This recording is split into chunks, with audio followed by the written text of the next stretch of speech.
Hey, it's Sam. And John. And you can watch new episodes of our latest podcast, OKOP, where we tell the funniest freaking stories on the internet. Like someone making billions off of playing RuneScape? Oh, make those Bitcoin billies. Or the doctor accidentally putting the mistress as the emergency contact instead of the wife. Hey, yo, that sounds like a family feud. Do not tell Steve Harvey. But the point is, we got some bangers. Yes, so if you want to laugh and occasionally cringe, listen now for free wherever you get your podcasts.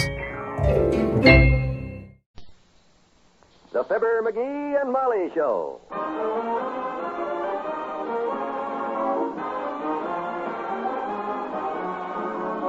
NBC and Tums bring you Fibber, McGee, and Molly transcribed. The show is written by Phil Leslie and Ralph Goodman and directed by Max Hutto.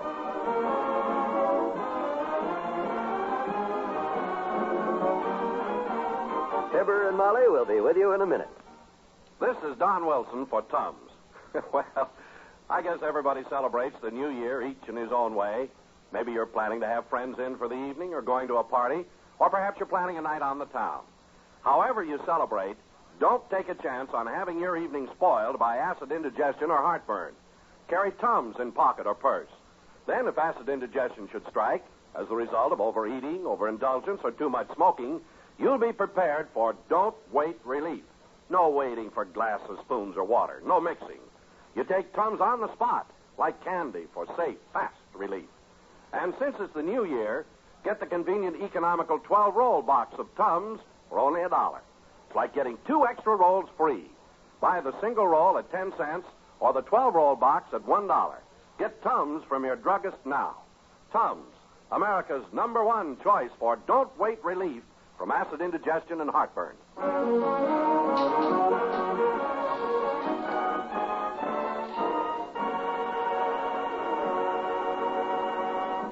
The big talk around Wistful Vista this week is the New Year's Eve dance and home-baked vaudeville show being thrown at the local Elks Club.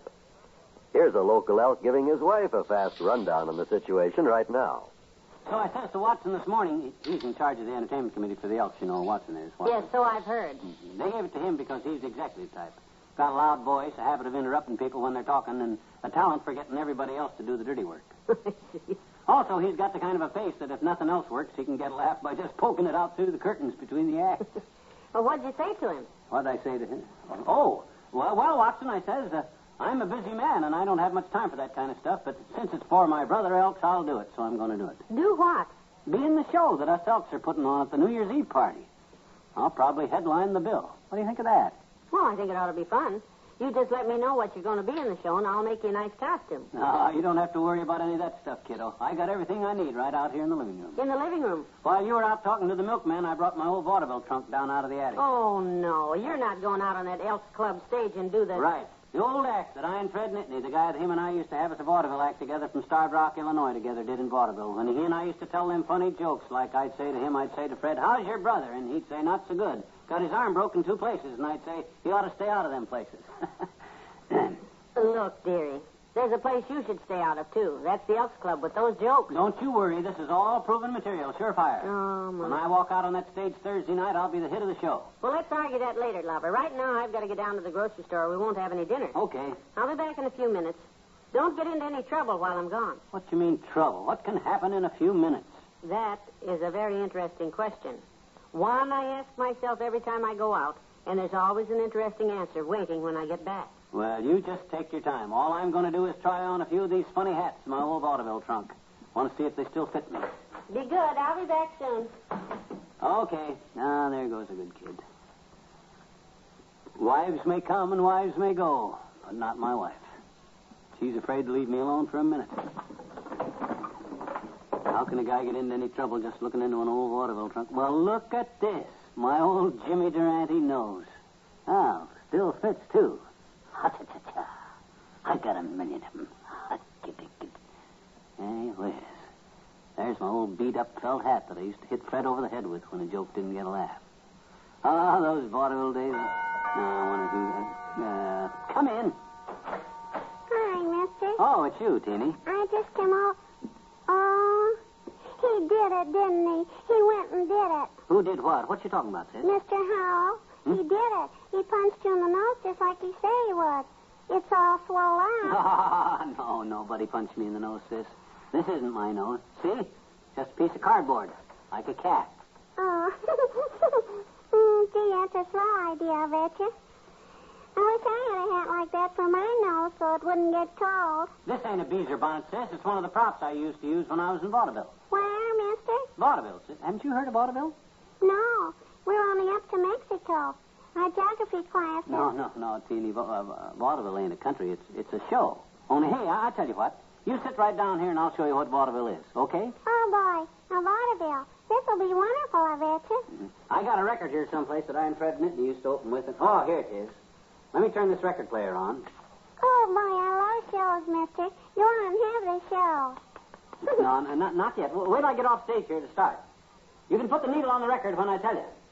I'll come on to the music, you see? Okay? Okay. Ready, on stage? Music. Okay, drop the needle, Teeny.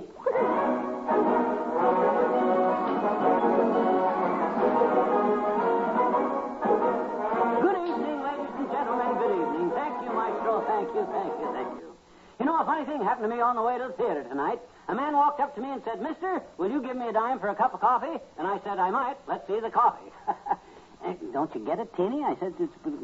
What does that mean, mister? What does that mean? No, you don't drink coffee, do you? No. Did he want to sell you the coffee, mister? Because a dime... I'm afraid this stuff's a little too sophisticated for you, sis. It's too subtle. You run along home and tell your folks to be at the Elks Club New Year's Eve, though, will you?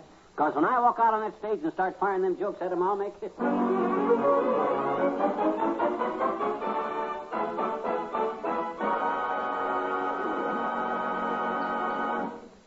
There's more fun with the MCGees shortly. Democracy and education go hand in hand because each depends upon the other. The importance of education in good schools is an American tradition that goes back to the earliest days of our nation. The fact is, our whole way of life is based upon our public school system, and in a way, our pride in our schools is as important as our pride in our country. Today, a serious situation in our schools is arising, caused by an unprecedented increase in our population. Our schools must be made adequate in both numbers and facilities to take care of millions more children. In many communities, new and larger school buildings are needed. Classes are crowded, and there just aren't enough teachers to do a good job. In other communities, school facilities are old-fashioned and inadequate. It's up to every citizen to find out just what the conditions are in the schools in his community. If improvements are needed, join with others and see that those improvements are made. If you need help in improving conditions, write to the National Citizens Commission for Public Schools, New York City, New York.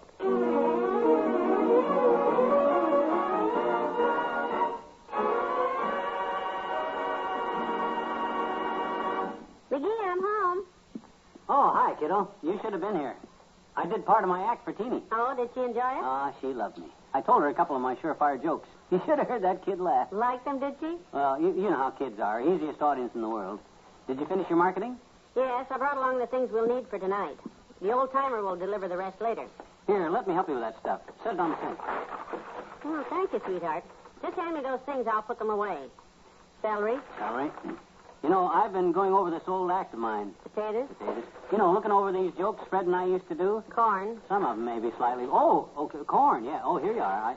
I got a problem telling these jokes, though, Molly. You said it. The trouble is, it takes two people to tell them. You know, they're questions and answer type jokes. Like I used to say to Fred, tell me, Schultz. Schultz. Yeah, we had what we called a Meyer and Schultz routine.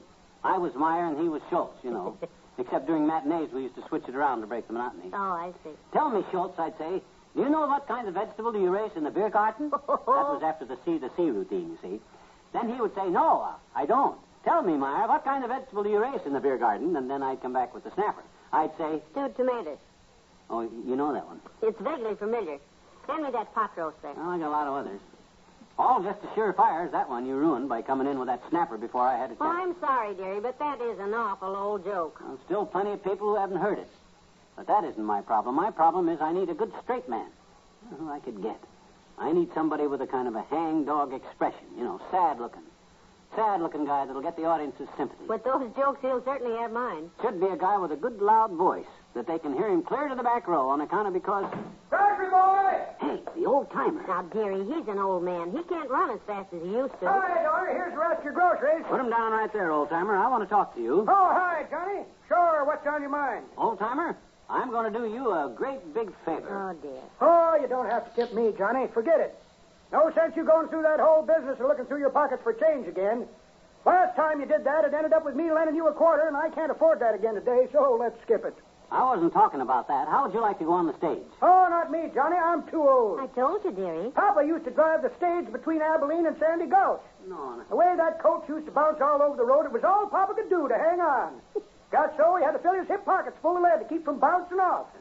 That's where that expression came from. What expression? Next time, try the train. Oh, I wasn't talking about the stagecoach. I was talking about the entertainment stage, show business. Oh, that kind of stage. Sure. You mean there's no business like show business. Yeah. Hey, go, That's it. That's what I mean. That's it. Look, I'm going to do my great old vaudeville act at the Elks Club shindig New Year's Eve, and I'd need a good straight man. Somebody to tell the jokes to. Jokes? Why didn't you say so, Johnny? I know lots of them. Have you heard the one about the fellow who saw his first cow and said, "Say"? I've got the jokes all wrote out here. I just need someone to do them with me. Oh. And I think with the proper coaching, you might be the man for the job. I'm not promising you anything, but I'll give you a tryout if you're interested. Okay, Johnny, when do we start? Well, we'll try it out on these jokes right here first. You read the part marked Schultz. I'll be Meyer. We use German accent. I gotcha. Go ahead, Johnny.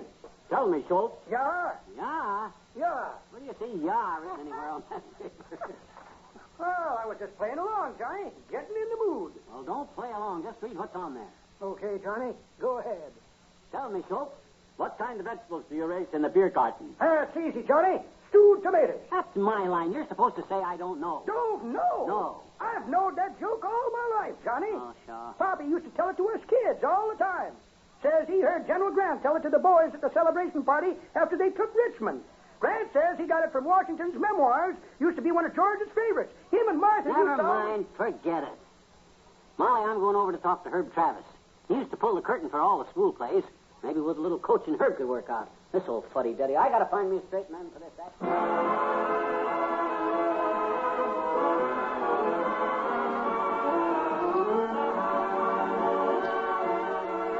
We'll say goodnight to Fibber and Molly in a moment. Christmas may be past, but the holiday spirit still prevails across the land. And on the wonderful programs of the NBC Radio Network, you'll hear this spirit reflected in great radio entertainment. Tomorrow night, for example, listen to the top comedy entertainment by that master marksman, Groucho Marx. You Bet Your Life is Groucho's show, and it's packed with good holiday listening as Groucho pokes fun at his contestants and offers them opportunities to share in the prize money. We know you'll enjoy You Bet Your Life each Wednesday evening on the NBC Radio Network. And we know you'll also want to be on hand for the fun-filled Great Gildersleeve program. Willard Waterman portrays the bumbling Gildersleeve, and the laughs come thick and fast as he wades into trouble as Summerfield's water commissioner. Then you're invited to sit still and walk a mile. Sounds impossible, we know, but you can do it tomorrow as you listen to Bill Cullen in the fast-paced Walk a Mile program. Keep your date with relaxing radio listening and set your dial right here to this station where you hear the familiar 3 NBC chime.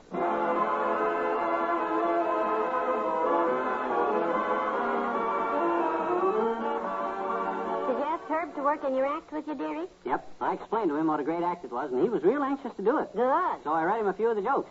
What'd he say then? Oh, don't worry. I'll find a straight man. I'll get the right guy, yeah. Good night. Good night, all.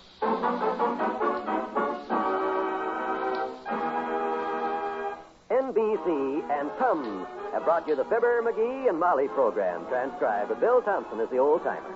This is John Wald inviting you to be with us again tomorrow night for another visit with Fibber, McGee, and Molly.